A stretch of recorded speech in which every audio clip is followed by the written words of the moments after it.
Benchmark, the voice of business. Presented by LMD.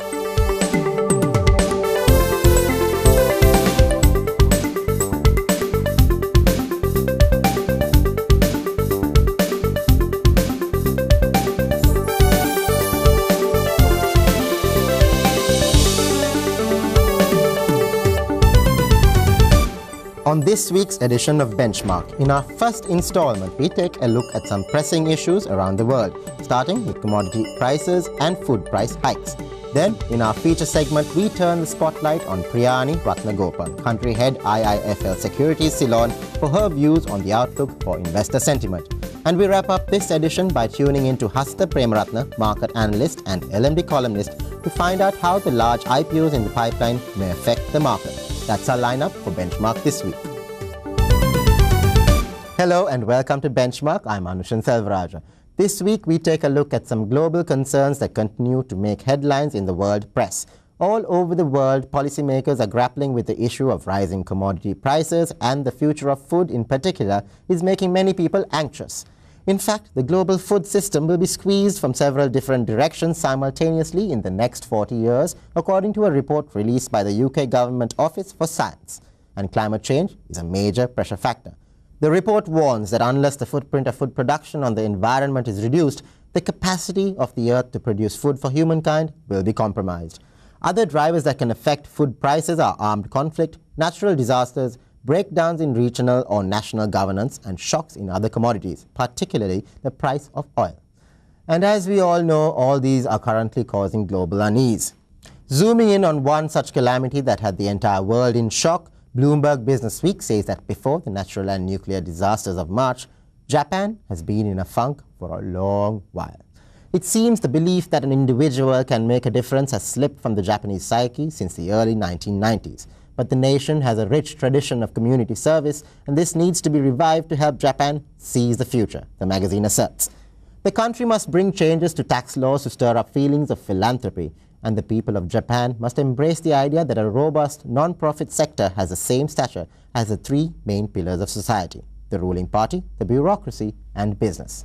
Meanwhile, a World Bank report reveals that all regions except Sub-Saharan Africa are on track to reach the first Millennium Development Goal of poverty reduction. According to the report, since 1990, global poverty has fallen 40%, and the number of global citizens mired in extreme poverty, that's people living on less than $1.25 a day in developing countries, fell from 1.8 billion in 1990 to 1.4 billion in 2005. But the developing world is not on track to halve the proportion of people suffering from hunger by 2015. The food crisis of 2008 stalled progress on fighting hunger and malnutrition. Moving on, according to the International Finance Corporation's Doing Business 2011 report, conducting business remains easiest in OECD high-income countries. Entrepreneurs have it hardest in Sub-Saharan Africa and South Asia. The report, a co-publication with the World Bank, finds that economies in which it is easy to do business often have advanced e-government initiatives. In fact, Singapore and Hong Kong, which retained their first and second spots respectively among 183 nations in the index this year, turned their one-stop shops for building permits into an online system in 2008. Sri Lanka is at number 102 in the lineup, unchanged from last year. Meanwhile, the Fast Company Journal insists that when it comes to social media, most businesses make the mistake of putting interns in charge of representing the brand online.